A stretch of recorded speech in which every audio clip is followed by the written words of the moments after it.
Around the world, statues, buildings and street signs have become flashpoints for protest. To some, they celebrate important figures of the past. To others, they are reminders of a cruel and brutal time. So when reputations crumble, should monuments also fall? Or are they best consigned to history? You will not replace us!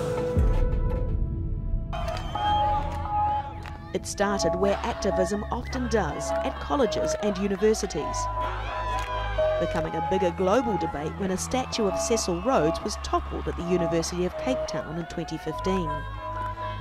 Rhodes was a British diamond magnate, white supremacist and colonial politician who helped engineer the policies of apartheid. Students in the United Kingdom made similar attempts to remove his presence from Oxford University, where he was once a student and patron.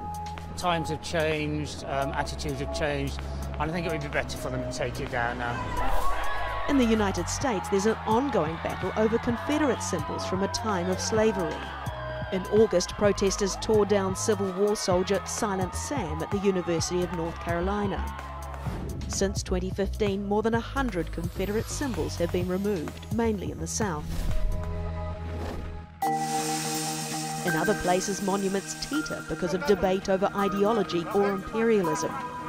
Statues of Lenin have been dismantled by those rejecting communism, most recently in Ukraine, which outlawed Soviet symbols. At times, monuments are also the focus of international and diplomatic spats.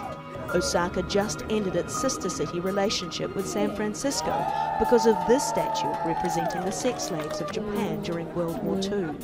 And in countries with a colonial past, men memorialised as pioneers are often viewed very differently by indigenous communities who see them as symbols of repression. We need to first of all be honest about our history and respectful to our First Peoples.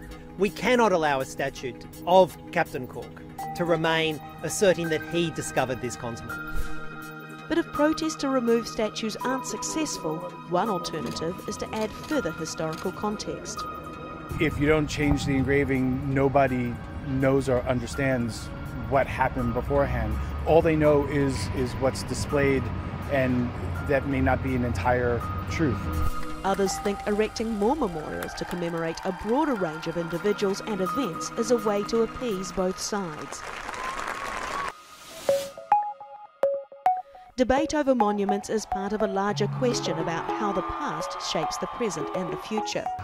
Despite being set in bronze or stone and built to last, they don't always endure. But does removing monuments pave over a shared history? And is any statue safe?